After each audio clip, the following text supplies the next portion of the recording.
नमस्कार दोस्तों, मैं कृष्ण कुमार शर्मा अपने YouTube चैनल अभिनव केमिस्ट्री पॉइंट में आपका हार्दिक स्वागत करता हूं।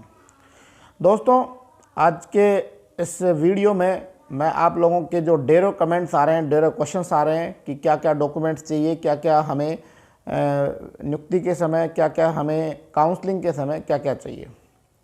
तो पहले तो मैं आप लोगों को ये बात बता दूं कि जिस भी विषय की काउंसलिंग होगी उससे 2 दिन पहले उस विषय की अस्थायी वरीयता सूची जो है हमारे हाथों में होगी।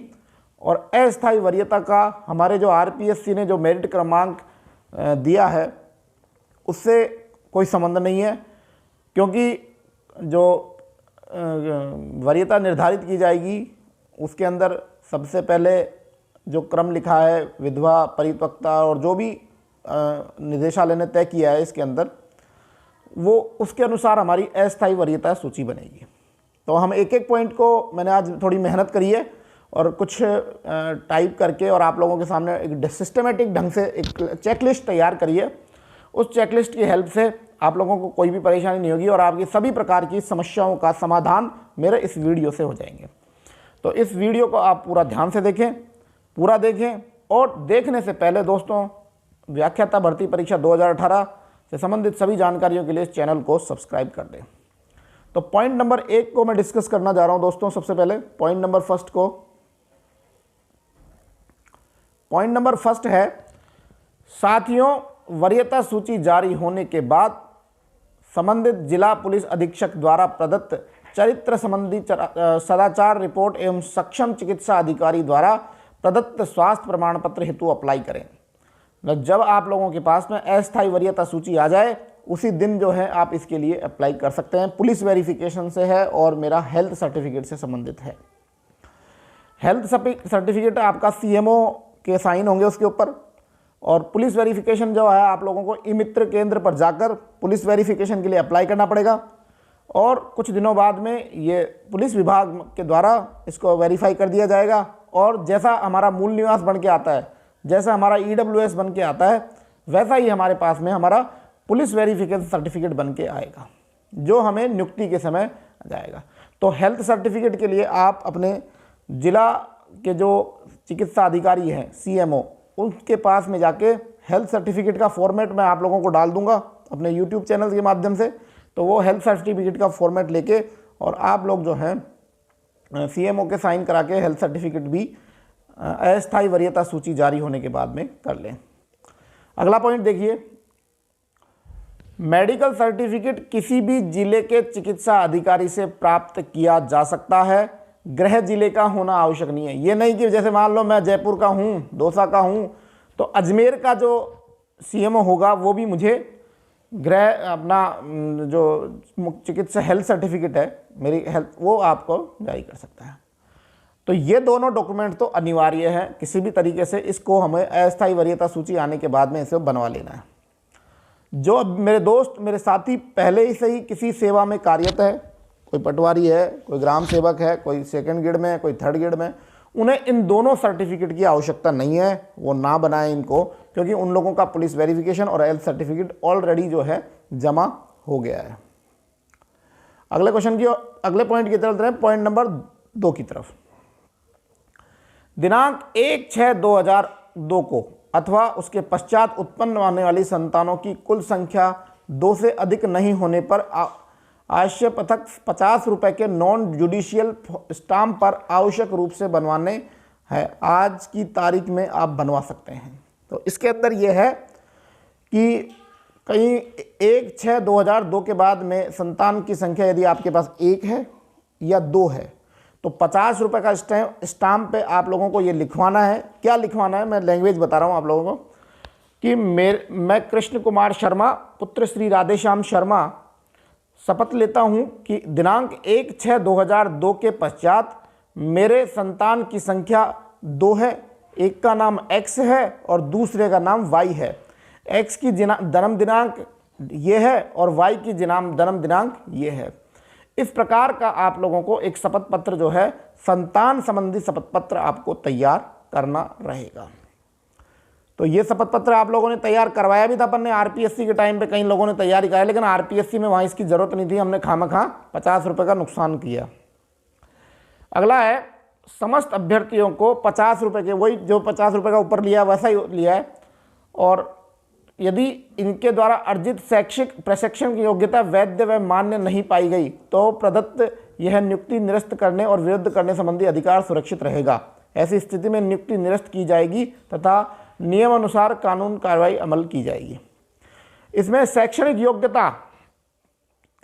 योग्यता आपकी सही है, इसको आपको खुद को शपथ पत्र बना के देना पड़ेगा कि मेरे द्वारा आहरित, मेरे द्वारा ग्रहण की जो भी शैक्षणिक योग्यता है वो सत्य है, वैलिड है, वैलिड यूनिवर्सिटी से है, और इसमें किसी भी प्रकार का कोई फर्जीवाड़ा नहीं है, इस बात की शपथ लेता हूं। और यदि इसके अंदर किसी प्रकार का फर्जीवाड़ा पाया गया, किसी प्रकार का दोष पाया जाएगा, तो उसके लिए मैं जिम्मेदार हूं।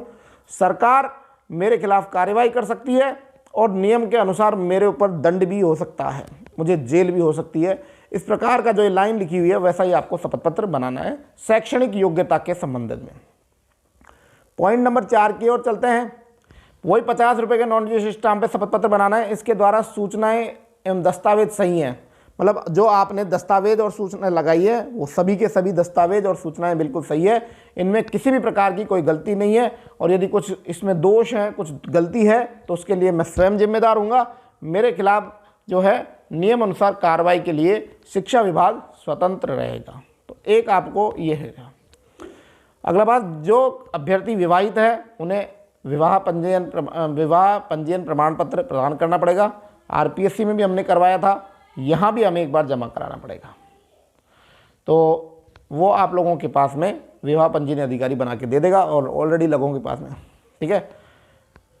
और यदि विवाह पंजीयन अनिवार्य करने से संबंधित प्रावधान लागू होने से पूर्व है, तत्संबंधी 50 रुपये का, यदि मान लो ये प्रावधान शुरू होने से पहले आप लोग इस कैटेगरी में आते हैं, तो आपको वही 50 रुपये का नॉन जुडिशियल स्टाम्प पेपर लगाना पड़ेगा।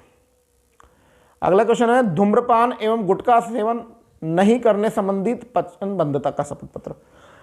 कि अब आप शिक्षक बन गए हो, व्याख्याता, और यानी गुटखा खा रहे तो धड़ाधड़, ये नहीं। तो इसमें आप लोगों को शपथ पत्र देना कि मैं किसी भी प्रकार का धूम्रपान और गुटखा सेवन नहीं करता हूँ, और ना ही भविष्य में करूँगा, और ना ही हमारे अभ्यर्थियों को, जो आने वाले स्टूडेंट हैं, उनको इसको खाने के लिए प्रेरित करूँगा।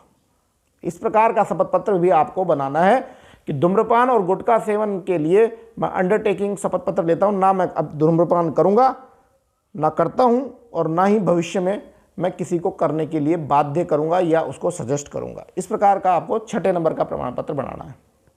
अगले पॉइंट की ओर चलते हैं, पॉइंट नंबर 7 की तरफ। पॉइंट नंबर 7 है, आवेदक द्वारा दहेज नहीं लिए जाने का स्वघोषणा पत्र। अब आप साधारण पाई पेपर पर अगर नोटरी कराएं तो भी ठीक चलेगा, नोटरी करवा लेना जरूरी है, वही 50 रुपये के जो नॉन जुडिशियल पेपर पे। तो ना तो आप लोगों को दहेज देना है किसी को, और ना ही दहेज लेना है। और यदि ऐसा करते हुए पाए गए आप फ्यूचर में व्याख्याता बनने के बाद, तो आप लोगों के ऊपर दंडात्मक कार्रवाई हो सकती है और आपको सज़ा भी हो सकती है। तो क्योंकि आप अपने शपथ पत्र में ये लिखकर दोगे। और अगला है, 2 राजपत्रित अधिकारी द्वारा चरित्र प्रमाण पत्र। आप लोगों को करेक्टर सर्टिफिकेट जो है, जैसे हमने इसमें बनवाया था आरपीएससी में काउंसलिंग के दौरान में था, तो वैसे ही 2 चरित्र प्रमाण पत्र आप लोग तैयार कर लेना। तो ये सभी डॉक्यूमेंट्स आप लोगों को जब आप व्याख्याता की नियुक्ति के लिए जाएंगे, तो ये सभी डॉक्यूमेंट्स आप लोगों के पास में आने चाहिए। अब लोगों का क्वेश्चन आता है कि सब काउंसलिंग के दौरान हम क्या जाएं? काउंसलिंग के दौरान अपने मूल प्रमाण पत्र, 10वीं की मार्कशीट, 10वीं का प्रमाण पत्र, 12वीं की मार्कशीट, 12वीं का प्रमाण पत्र, ग्रेजुएशन की तीनों marksheet, first year, second year, third year, और ग्रेजुएशन का प्रमाण पत्र सर्टिफिकेट, डिग्री। ऐसे प्रकार से पोस्ट ग्रेजुएशन की दोनों प्रीवियस और फाइनल की मार्कशीट, और पोस्ट ग्रेजुएशन की जो है हमारी डिग्री, वो लेना। और ऐसे ही बीएड की मार्कशीट और बीएड की डिग्री, ये अनिवार्य रूप से आप लोगों के पास में होना चाहिए। इसके अलावा आपके पास में अपना मूल निवास प्रमाण पत्र होना चाहिए, और मूल निवास प्रमाण पत्र के अलावा आप लोगों के पास में विवाह पंजीयन प्रमाण पत्र भी काउंसलिंग के अंदर होना चाहिए। ये सब डॉक्यूमेंट्स ओरिजिनल लेकर साथ में इनकी एक फ़ोटोकॉपी भी आप सेट तैयार कर लेना, जैसे आरपीएससी में हमने करा था। ये लेकर आप लोग सभी जो हैं बीकानेर निदेशालय पहुँचे। अस्थायी वरीयता सूची आपकी 2 दिन पहले आ जाएगी और अस्थायी वरीयता सूची को देखकर उसमें आपका कौन सा क्रमांक है उससे अपने जो काउंसलिंग का शेड्यूल डाला है उससे अपना डेट देख ले। जैसे मान लो किसी का आया है 127वां वरीयता, अस्थायी सूची में क्रमांक 127वां है, तो उसमें देख लीजिए 1 से लेकर 200 तक के आदमियों को 26 तारीख को बुलाया या 16 तारीख को बुलाया, तो वो उसी तारीख को जो है काउंसलिंग कराने पहुँचे। तो इन सभी जानकारियों के साथ में दोस्तों मैं अपना वीडियो समाप्त करता हूँ। बहुत बहुत धन्यवाद दोस्तों, बहुत बहुत धन्यवाद। जय हिंद, जय भारत दोस्तों।